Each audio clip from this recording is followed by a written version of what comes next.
1절 보면 유대인들이 이르되 우리에게는 사람을 죽일 권한이 없나이다 이렇게 표현합니다. 왜 없습니까? 그렇지 않습니다. 요한복음 8장에 보면 유대인들이 현장에서 간음하다가 잡힌 여인을 끌고 와서 돌을 들고 서 있습니다. 예수님이 말하는 것에 따라서 이 여자를 돌로 치서 죽이려고 하는 거죠. 그런가 하면 사도행전 7장에 보면 스데반 집사는 유대인들에게 돌에 맞아 죽었습니다. 예수님을 만나기 전에 사도 바울이 했던 일이 뭐냐면 대제사장의 허락을 받아서 예수 믿는 자들을 찾아서 돌로 쳐서 죽이는 일이었어요. 그러니까 유대인들은 그들의 종교법에 따라서 얼마든지 사람을 돌로 죽일 수 있었습니다. 근데 왜 우리는 사람을 못 죽인다고 얘기하느냐? 좀 더 정확하게 말한다면 우리는 예수를 십자가에 못 박아 죽이는 일은 할 수 없다 이런 말이에요. 십자가 위에서 사람을 처형하는 일은 로마법으로만 가능하고 그 로마법은 로마 총독에 의해서만 집행이 되는 겁니다. 자, 그렇다면 우리는 한 가지 질문을 더 하게 됩니다. 왜 돌로 예수님 쳐 죽이지 십자가에 왜 꼭 달아야만 했을까? 여러분, 그것은요 성경의 딱 한 구절 때문에 그렇습니다. 신명기 21장 23절에 보면 나무에 달린 자는, 나무에 죽는 자는 하나님께 저주를 받았음이니라, 이런 구절이 있습니다. 그래서 유대인들은 오래전부터 사람을 나무에 매달아 죽이는 건 하나님의 저주를 받는 존재다라고 생각하고 살아왔습니다. 돌에 맞아 죽는 건 자기들의 종교의 법으로 얼마든지 돌을 던져서 죽일 수 있지만 십자가에 달려 죽게 하면 하나님께 저주를 받아 죽는다는 거예요. 그래서 반드시 예수님을 십자가에 못 박아 죽이려고 했던 겁니다. 왜 유대인들은 그렇다면 이렇게 예수님을 두려워했을까요? 그건 예수님의 출현이 그들 자신의 신앙의 지축을 흔드는 엄청난 일이었다고 생각했기 때문에. 그래서 예수님을 죽여도 그냥 죽이면 안 되고 무슨 수를 동원해서라도 나무 십자가에 반드시 매달려 죽게 해서 이 사람은 하나님의 저주를 받아 죽는 사람이다. 그래서 예수님이 죽더라도 그 후에 누구도 예수를 따르지 못하도록 나무에 달아 죽이는 거예요. 사후 조치까지 다 한 겁니다. 자, 이렇게 본다면 오늘 이 말씀은 더 깊은 의미가 있는 겁니다. 오늘 여러분 32절 한번 보십시오. 이는 예수께서 자기가 어떠한 죽음으로 죽을 것을 가리켜 하신 말씀을 응하게 하려 함이로라. 어떠한 죽음입니까? 진리조차도 유린당하는 죽음이에요. 영원히 어쩌면 예수님이 지금 죽는데 저주받은 존재로 죽을지도 모른다는 죽음이에요.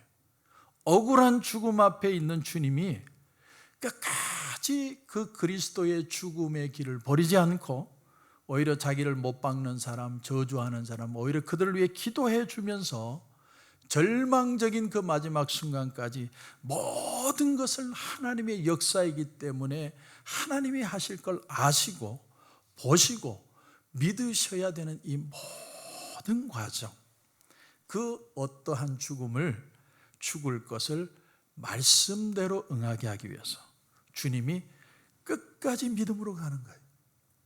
절대적인 믿음입니다. 그래서 우리가 성경에 믿음의 본 되신 예수라는 말이 그냥 나오는 말이 아닙니다. 헨리 나우엔의 책에 죽음 가장 큰 선물이라는 책이 있습니다. 그 책에 보면 나우엔이 공중고개사와 나눴던 얘기를 들려줍니다. 공장에서 마치 무용수가 무용하듯이 막 빙글빙글 돌고 춤을 추고 여러 가지 모습을 하는 것은, 그리고 또 사람을 잡아주면서 막 하잖아요. 그런 걸 보면 얼마나 멋있습니까?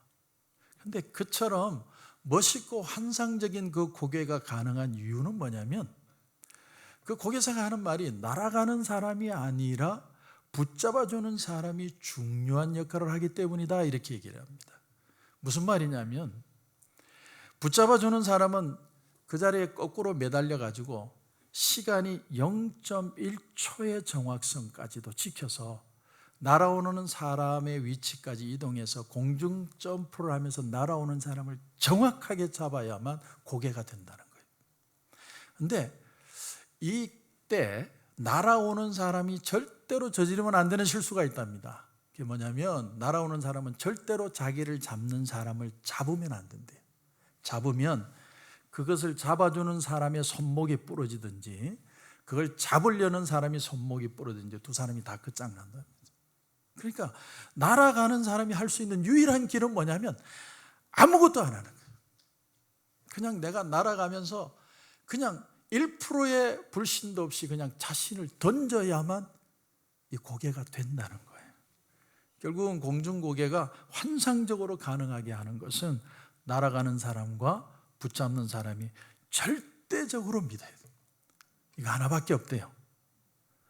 자, 주님이 지금 죽음을 앞에 두고 계시는데 진리조차도 유린을 당하고 곡해되어지고 나무 십자가의 저주를 받고 이후에 어떻게 될지도 모르는 그런 삶, 죽음을 앞에 두고 절대적으로 하나님을 믿으면서 가는 거예요. 마태복음 5장 3절 이하에 보면 심령이 가난한 자는 복이 있나니 천국이 그들의 것임이요 애통하는 자는 복이 있나니 그들이 위로를 받을 것입니다. 심령이 가난하다라는 말의 원어의 뜻에 보면 심령에 대하여 가난한 자라는 뜻입니다. 심령이 가난한 것, 심령에 대하여 가난한 게 도대체 무슨 차이가 있습니까? 여러분, 심령에 대하여 가난하다는 건 내가 지금 이렇게 하고 싶고 이런 복을 받고 싶고 이런 잘 되는 것을 경험하고 싶고 그런 생각조차도 가난할 수 있는 사람. 여러분, 그 말이 이해가 되세요? 내가 어떤 생각을 가지는 그조차도 너무나 절박한 사람, 그 사람이 천국이 그들의 것이 될 것이다. 천국은 헬라어로 바실레아라는 단어입니다. 그 단어의 뜻은 천국이라는 장소만 뜻이 있는 게 아니라 하나님의 통치라는 뜻이 있습니다.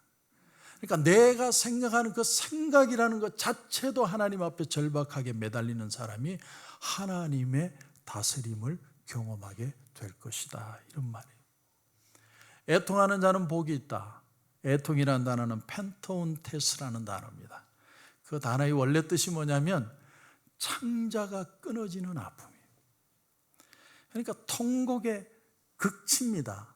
그러니까 애통이라는 말을 굳이 한국말로 붙이면 극통하는 자는 복이 있나니, 정말 절박하게 하나님 앞에 오는 사람만 하나님의 위로를 받을 것이다, 이런 말씀이에요. 주님은 지금 오해와 저주의 십자가에 매달리면서 이후에 아무도 자기를 따라주지 않고 오히려 저주의 저주만 받고 홀로 외롭게 죽을 것을 예측하면서도 주님은 절대적으로 침묵하면서 아버지 하나님 앞에 모든 것을 맡기면서 지금 가는 겁니다. 이번에 코비 브라이언트가 갑자기 헬기 사고로 죽었죠. 그래서 농구 경기를 하던 선수들이 갑자기 멈춰서 23초간 아무것도 하지 않았죠. 딱 멈춰서 글을 기렸습니다. 저는 농구에 대해서 잘 알지도 못하고 좋아하지도 않습니다. 그래서 코비 브라이언트가 죽었을 때 스타 하나가 죽었구나, 나는 그렇게 생각했는데 우리 집사님 중에 한 분은 제자반을 하면서 침묵에 빠지셨어요.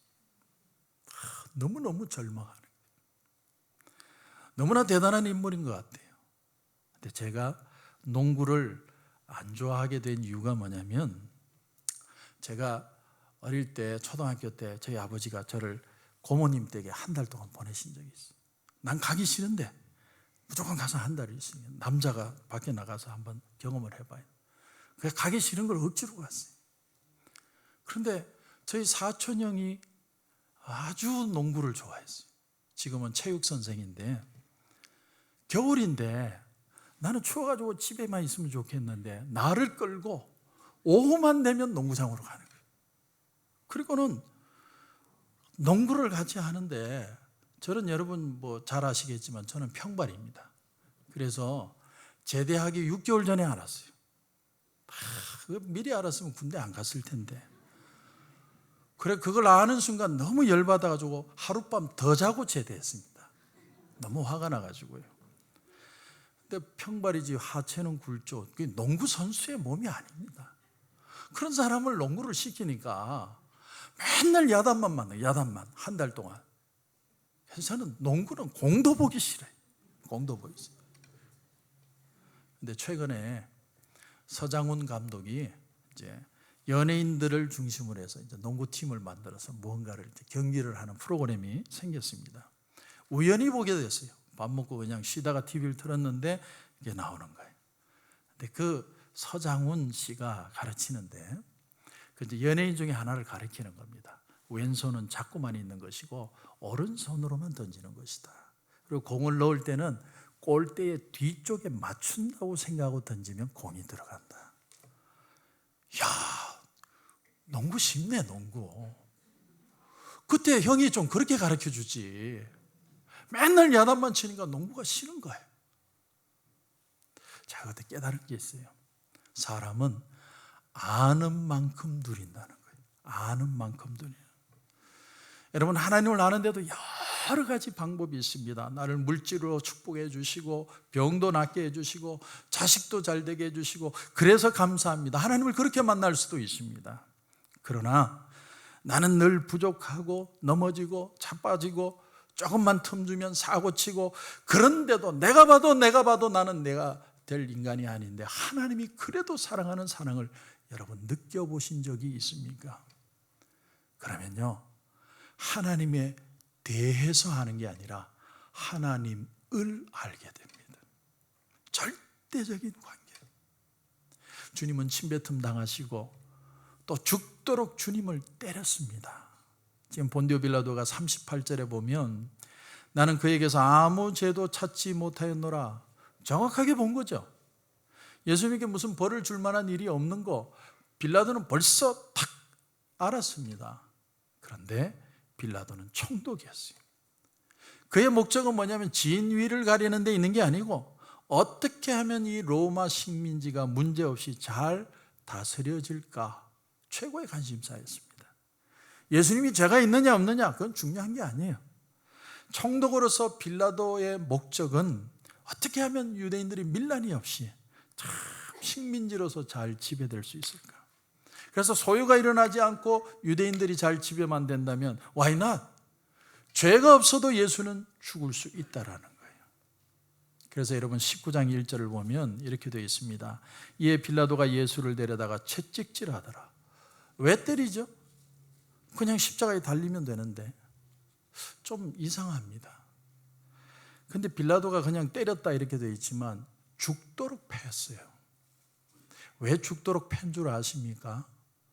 예수님을 죽도록 패면 마치 짐승을 잡듯이 두들겨 패면 유대인들이 참 됐습니다.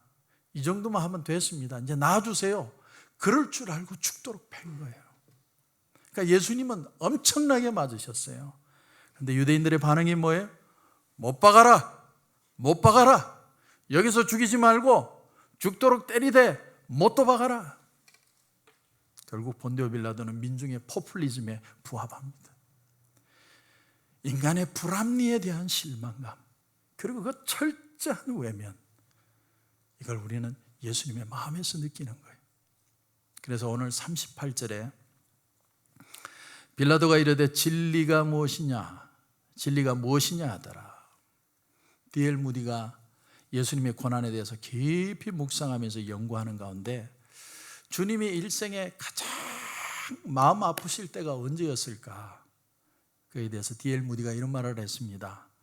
아마도 빌라도가 진리가 뭐냐 질문할 때 가장 마음이 아프셨을 것이다. 그렇게 표현을 했습니다. 헬라인들에게는 진리라는 개념이 두 가지입니다. 첫째는 진리는 사실이어야 된다는 게 fact. 두 번째 진리는 참이어야 된다는 게 거짓에 반대되는 참이어야 된다. 이 두 가지를 가지면 그건 망고불변의 진리고 완전한 것이다. 로마는요 헬라의 철학 위에 세워진 나라입니다. 그래서 실제로 모든 세상을 지배하는 나라로서 로마는 진리고 힘 있는 자가 모든 것을 가는 것이 참이다. 그래서 팍스 로마나라는 말이 생깁니다. 여러분, 흔히 우리 목사 세계에도 그런 게 가끔 있습니다. 목사가 성공을 하면요, 그 사람이 한 말도 또 결과도 진리처럼 느껴지고요, 목사가 목회를 실패하면 그 말도 결과도 거짓처럼 느껴져요. 우리가 그런 데 빠지는 겁니다. 성공한 사람만 진짜라는 거예요. 세상의 진리의 개념입니다. 그렇다면 반면에 성경적 사고, 그리스도적인 사고는 어떤 거냐? 성 어거스틴이 4가지를 말했습니다. 여러분 잘 들어보십시오. 진리는 뭐냐? 진리는 첫째, 사실이다, 팩트다. 둘째로 진리는 실제다, 실제하는 것이다. 셋째는 하나님의 말씀, 즉 그리스도가 진리다. 넷째가 중요합니다. 아주 중요한 얘기인데, 실제를 깨달은 사실 그만큼이 진리다. 내가 깨닫고 하나님의 은혜를 아는 만큼 사람은 진리를 경험한다는 얘기예요. 17세기에 이탈리아의 갈릴레오가 지동설을 주장을 했죠.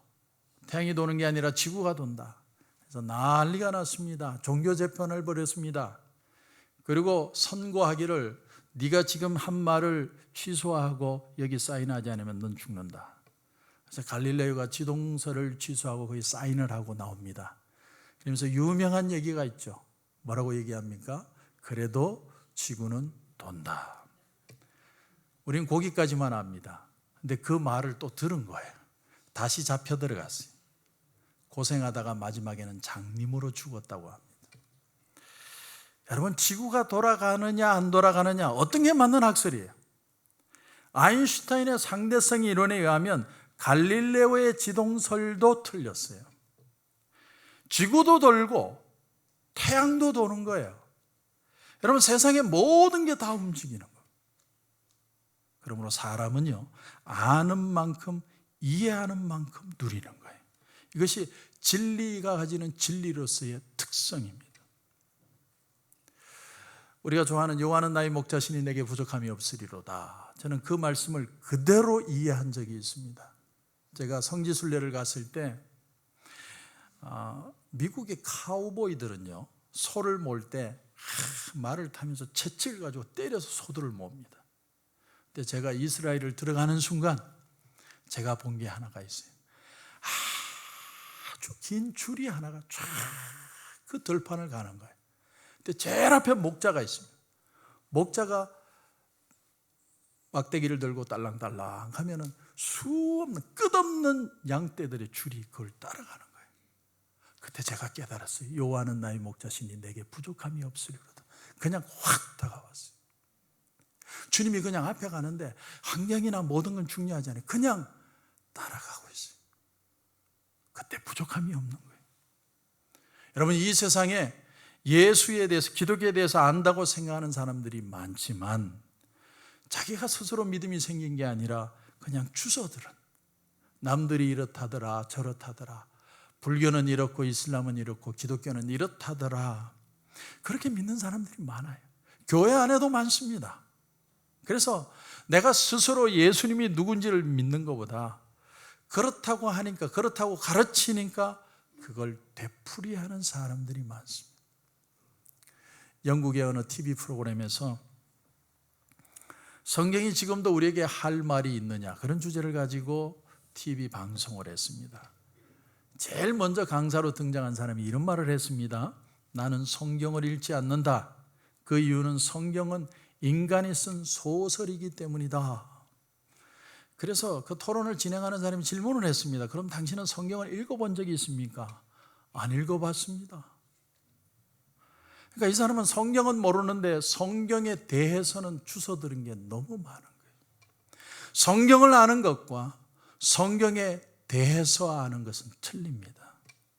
사람들이 섣불리 성경에 대해서 안다고 생각하는 것이 성경 말씀을 하나님의 말씀으로 듣는데 걸림돌이 돼요.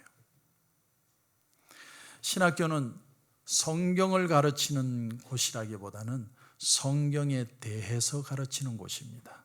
그래서 섣불리 신학교 갔다가 있는 믿음마저도 까먹는 사람들이 있어요.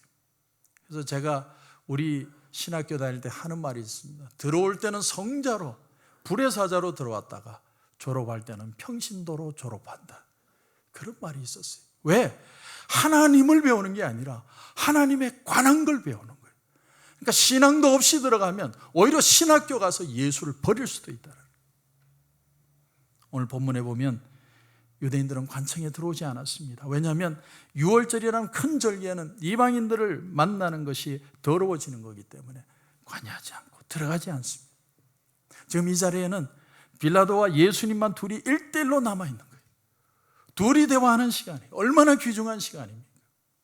한밤중에 예수님에게 진리를 알기 위해서 찾아온 니고데모처럼 접근했다면 그는 거듭나게 되었을 것이고, 수가성 우물가의 여인처럼 정말 예수님을 만났다면 그 배에서 생수의 강이 흘러나는 역사를 경험했을 것이고, 38년 된 병자가 예수님을 만나는 것처럼 그렇게 만났다면 그는 모든 아픔에서 나음을 입게 되었을 겁니다. 그런데 그는 총독의 입장에서 듣습니다. 총독이라는 옷을 입고 주님과 둘이 있는데도 총독이라는 권위를 행사해서 피의자로 그 사람을 신문하고 있는, 그게 진리를 가로막았습니다. 그러면서 오늘 38절에 빌라도가 질문하는 거예요. 둘밖에 없는데 진리가 뭐냐? 네가 말하는 진리가 뭐냐? 이 말 속에는요, 네가 3년 동안 복음도 전하고 그렇게도 사랑한다는 추정하던 제자들이 많은데 지금 왜 너 혼자 있느냐? 지금까지 그렇게 네가 부르짖던 그 진리는 어디 갔느냐? 비난과 조롱의 질문이에요. 최소한 한두 명 정도는 너하고 같이 죽어주겠다는 사람이 있어야 되지 않느냐는 거예요. 그런데 죽었다가 살아난 사람도 있고 수많은 사람들이 병이 났고 네게 평생 모든 걸 바치고 따라다녔던 제자들 다 어디 갔냐? 진리가 뭐냐? 저는 예수님이 그 순간에 얼마나 고독하셨을까, 저는 그 생각을 해봅니다. 주님은 일평생 하나님 뜻대로만 살았어요. 그런데 말씀대로만 살았는데 죽는 순간에 같이 죽어줄 사람 한 사람도 없었어요. 주님은 철저한 외로움의 자리에 있는 거예요.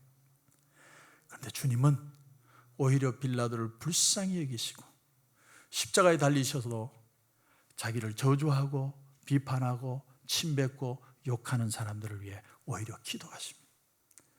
왜? 뭐가 그렇게 할 수 있었을까? 주님은 자기를 하나님 앞에 던진 거예요.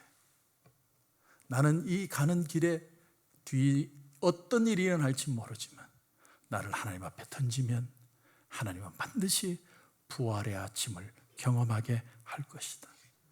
이 어둠이 지나면 부활이 올 것이다.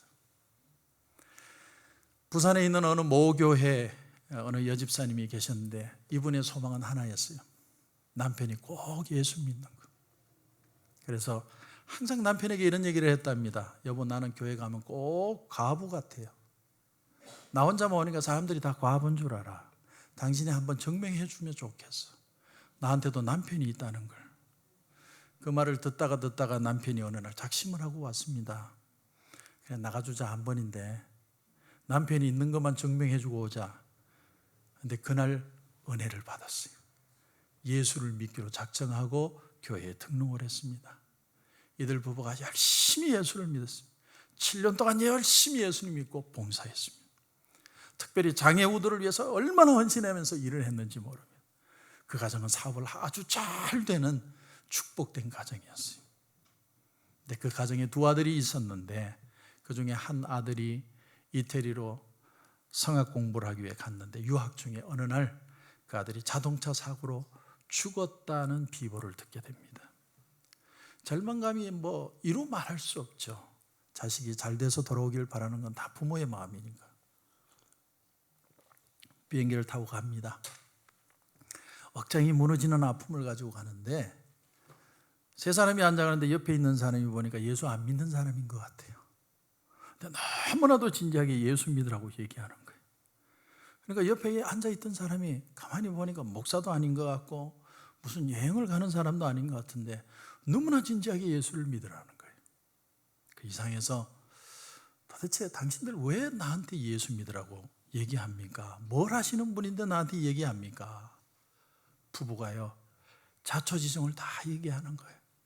내 아들이 자동차 사고로 죽었는데 지금 가는 길인데 당신이 예수를 안 믿어서 예수 믿으라고 얘기하는 거다. 멀쩡한 사람이 전도를 해도 믿을 수 있는데 자기 아들이 죽어서 가는 사람인데 예수를 믿으라고 하니 예수를 안 믿을 수가 있습니까? 이태리에 도착해 보니까 사고를 낸 사람은 평소 자기 아들이 전도하고 싶었던 친하게 지내던 천주교 신자예요. 그래서 이 부부가요, 하나도 보상을 요구하지 않았어요. 장례식을 마치고 한국으로 돌아오는 길에 비행기 안에서 또 전도하는 거예요. 나중에 교회 돌아와서 이런 간증을 합니다. 사람들이 나를 보면 돌았다고 생각할지 모릅니다. 그러나 내가 이렇게 이상한 짓을 할 수 있는 이유가 딱 하나 있습니다. 그것은 하나님 나라가 있기 때문이에요. 하나님 나라가 우리 앞에 점점 다가오고 있기 때문에 그 나라에 가면 주님께서 반드시 나에게 답을 줄 겁니다. 그때가 되면 이것이 절대 비극이 아니라 나에게 불행이 아니었다는 사실을 반드시 주님이 드러내 보여주실 겁니다. 하나님 나라가 있기 때문에 나는 전도할 수 있습니다. 헬리나 웨인이 이런 말을 했습니다. 외로움에서 고독으로 들어가는 게 영성이다. 무슨 말이냐면 외로움이 그냥 홀로 있는 것이라면 고독은 하나님 앞에 홀로 있는 것이다라는 거예요. 깊은 고독 속에서 인간은 하나님의 위로를 만난다는 겁니다. 여러분, 정리합니다. 진리란 하나님이 실제로 계신다는 사실이고 또한 동시에 그 하나님과 동행하는 것이 진리예요. 동행하는 만큼 우리는 하나님을 경험하는 거예요. 그래서 하나님은 인격적이십니다. 오늘 여러분에게 도전합니다. 하나님을 인격적으로 만나시는 저와 여러분이 되시길 주님의 이름으로 축원합니다. 우리 한번 눈을 감겠습니다.